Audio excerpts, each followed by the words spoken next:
Hello everyone, welcome to the video. Today is February 4th, 2018 and this is the first video I am making this year. The reason I haven't made a video yet is because of various reasons. One of them being I've been working full-time and I've been finishing my semester at university. I've also been a bit sick. I've catched a bad cold that put me out of commission for about 2 weeks. However, we're back at it now and I intend to upload quite a few videos in the coming weeks. Today's topic is going to be about this. It is my 1966 Remington 24 standard typewriter. I found this on June 29th of last year, 2017. And there is a bit of irony in finding it on that day. The reason being, this is the anniversary model for Canada's 100th anniversary, which was in 1967. So it was manufactured as it was in 1966 when it was made, but it was sold as the 1967 model for this reason. There's a sticker here on the back that says Made in Canada, and then it says 1867, 1967, and also the logo that they used for that year for the anniversary. Excuse me, I have to let my cat out.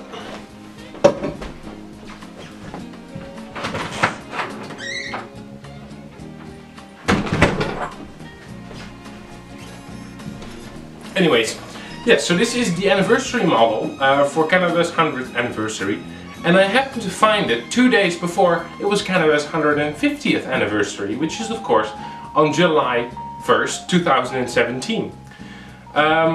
Besides that, there's nothing really special about this machine compared to any of the other 24s. They didn't integrate any special components or anything for that, just a sticker on the back.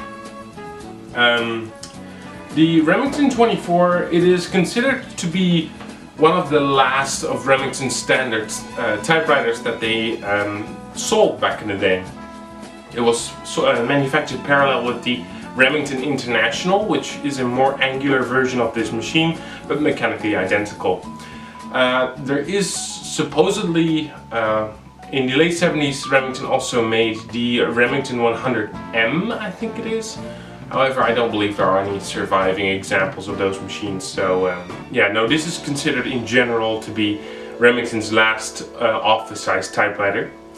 Now, this particular example I found in a junk store. I have the original dust cover for it as well, which is in good condition. It has a couple holes, but overall it's still very strong. It's a bit of a vinyl type material. The machine itself also is in beautiful condition. It has a couple of nicks in the plastic, which is to be expected with age.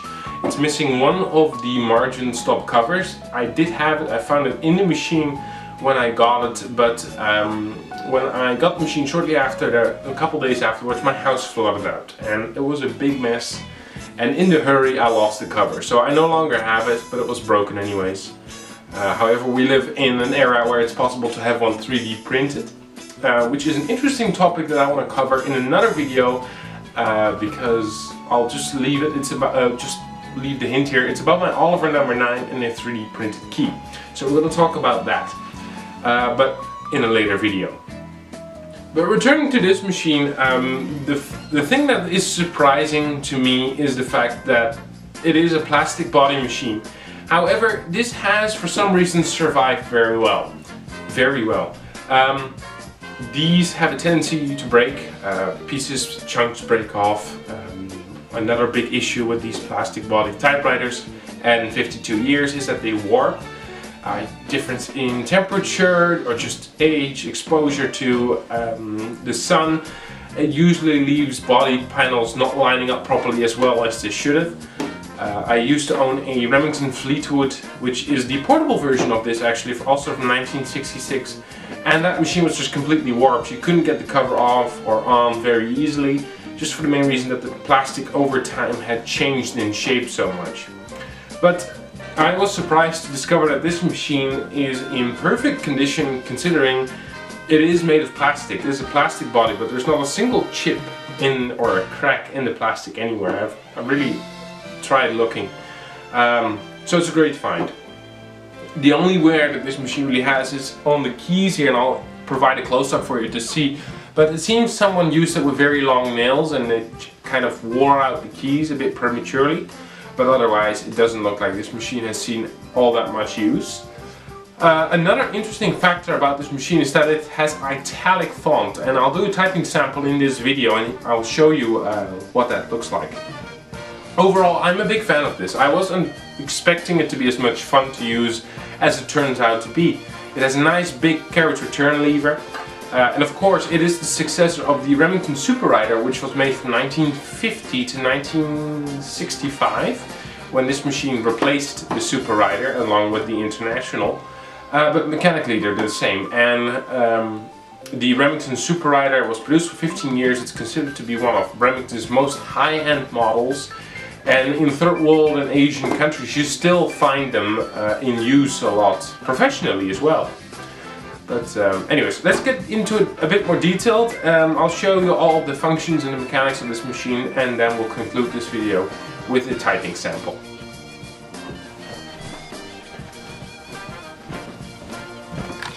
Alright, we'll have a closer look at the machine. So, yeah, it's a 1966 Remington 24, and as I mentioned before, the mechanics on these machines are pretty much the same as a Remington SuperRider, the Remington International and the various equivalents that were available back then. You can find some of the features of those machines back in, the keys, the carriage return arm, the carriage. It's not all that much different. So some of the functions that this machine has to offer, it is reasonably extensive. You have a color selector with 4 functions. You can have black, stencil, duotone or center position, and red. Duotone or center position being if you have an all black ribbon installed, as I have here, you can use every single space. You can use all the space on the ribbon for typing, so you don't waste any ink. Then you have your color selector here. The machine has indeed jam key, so if you were to lock 2 keys together, such as in this fashion, you just press that button and it unlocks the keys for you. If they're more complicated or tangled in a more complicated fashion, you will still have to do it by hand, but sometimes you'd press 2 keys at once, and that's the solution they came up with. And now you have a tabulator bar here that's bigger than the space bar. You have a tab clear and tab set button there. Your standard functions such as a backspace, you have your margin release, you have dual shift locks, and then on the carriage we have a carriage release as well as on that side, which are conjoined. You have a ratchet release lever there, which allows you to turn the platen without being limited to the teeth on the ratchet. Then you have another switch here which also disengages the ratchet, but it also disengages the ratchet from the platen. So pulling this lever still allows you to turn the platen with the carriage return lever. However, if you press that button, that will also cease to operate.